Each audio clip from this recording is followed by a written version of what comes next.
Welcome to GCR for Dummies. It is May 7, 2025. Let's look at today's news from Professor William Liebenberg, prepared by Martin Stein. Please like, share and subscribe. Join our Telegram group in the comments below. Thank you. Let's go. Iraq and dinar RV. Iraq is no longer hinting. Sudani just said the quiet part out loud. Yesterday, Prime Minister Mohammed Shia al-Sudani held a major meeting with the heads of all Iraqi banks. The takeaway? The state will act as a regulator, not a controller. That's your signal. This is the exact language used by nations preparing for a monetary shift, and here's why it matters. 1. Iraq is stepping back from centralized control of the banking sector. 2. The banking system is now flexible, modern, and ready, per Sudani. 3. First Raiffeisen Bank is launching a new vision plus foreign partnerships. 4. The government confirmed it's absorbing excess Iraqi dinar, and replacing it with domestic production, plus foreign investment. 5. Banks are being told to invest, simplify, and prepare for global trust. This isn't speculation, this is pre-RV protocol in plain sight. They're lining up the International Monetary Fund, World Bank, Basel III, ISO 20022, and private sector cooperation. The only piece left? What follows is going to be historic. The GCR law. The South African ANC ruling party exposed in Parliament. The atrocious achievements of the ANC. The ANC nothing more than an organized crime syndicate pretending to be a government. Let's watch this clip. Let me start by saying today that I am very disappointed that the ANC speakers in this debate did not mention the achievements of the ANC. So I am going to mention the achievements of the ANC for them. And let me start. Achievement number 1, record fuel prices. Achievement number 2, record food prices. Achievement number 3, the highest unemployment rate in the world. The next achievement of the ANC, the highest youth unemployment rate in the world. Record child stunting. And one of the world's worst education systems. And last but not least, state capture, one of the biggest achievements of the ANC over the last decade. None of these were mentioned by the ANC speakers today.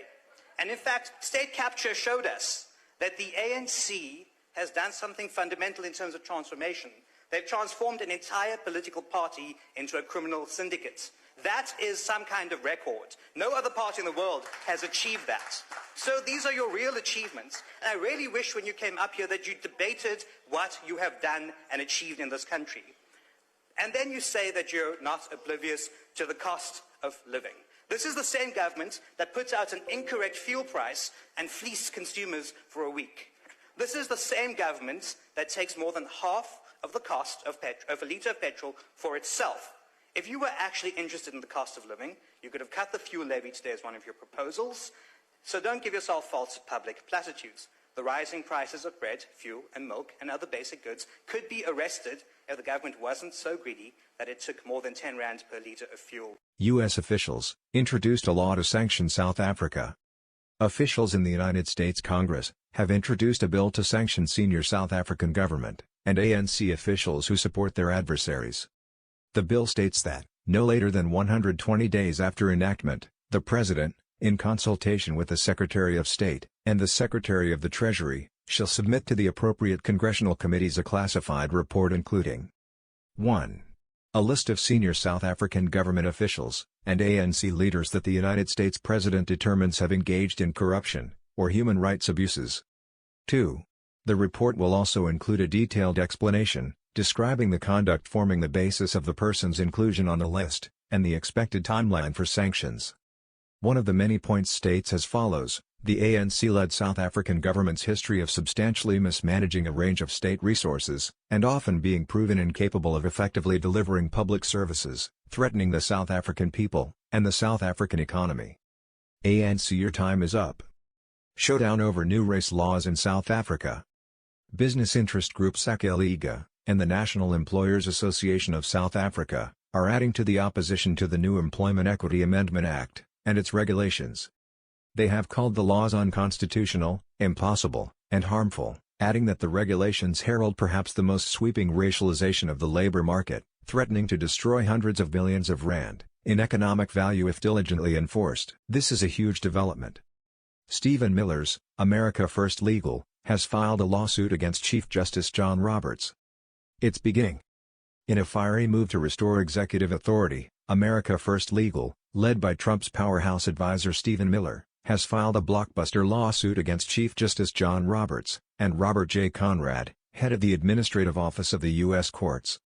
The suit demands that the Judicial Conference and Administrative Office accused of overstepping their judicial bounds be placed under rightful presidential oversight, ensuring the judiciary sticks to judging, not politicking. America First Legal argues these agencies perform executive functions, like cozying up to Democrat lawmakers pushing anti-conservative witch hunts against Justices Thomas and Alito.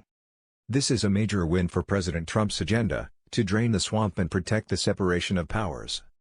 It is possible that the John Roberts, listed on the Epstein flight logs as Chief Justice John Roberts. It would explain this. Stephen Miller is doing the job the House will not do, reining in unconstitutional John Roberts and his corrupt gang of lower court judges. Someone is finally stepping forward to hold judges accountable. Of course, it had to be Stephen Miller. He is perfect for this challenge, and perfect for his role in Trump's cabinet. Payment systems. Now we have Stellar as a finalist for Wyoming's gold and silver stable token.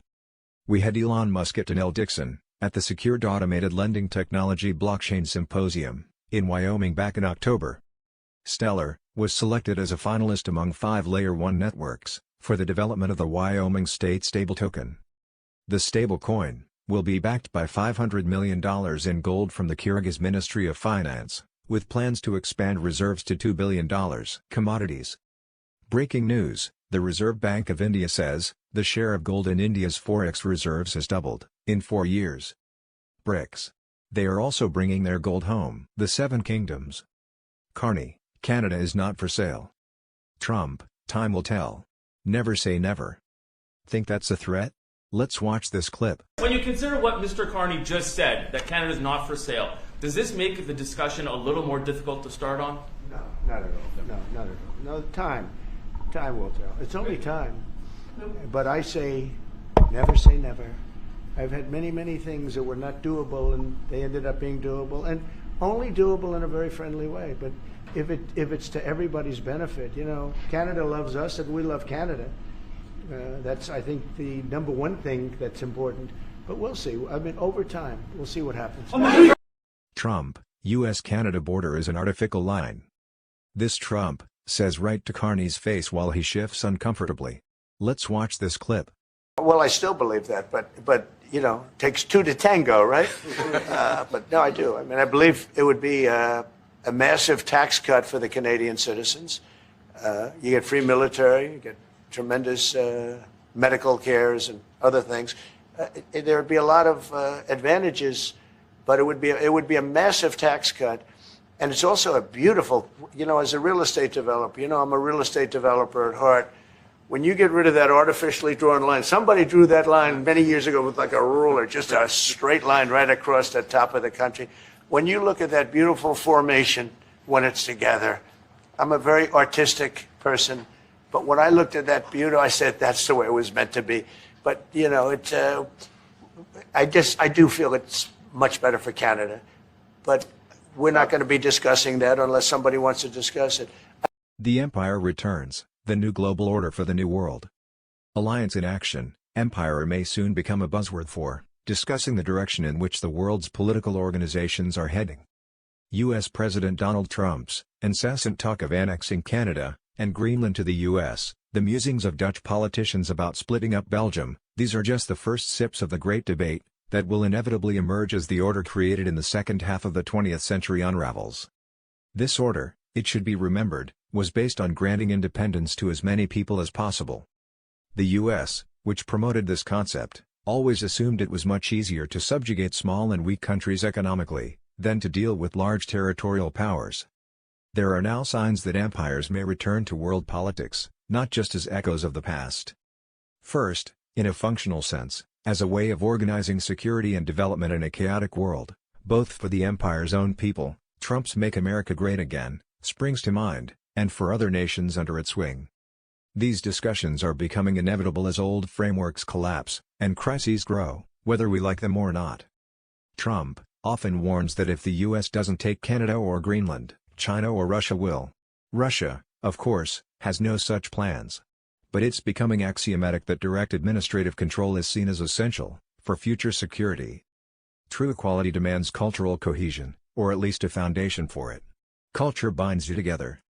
Russia, and the Union of Soviet Socialist Republics, historically overextended this idea, often to their detriment. Sovereignty is the power of the people, of a country, to control its own government. That sums up your Wednesday news. Thank you for watching. See you tomorrow.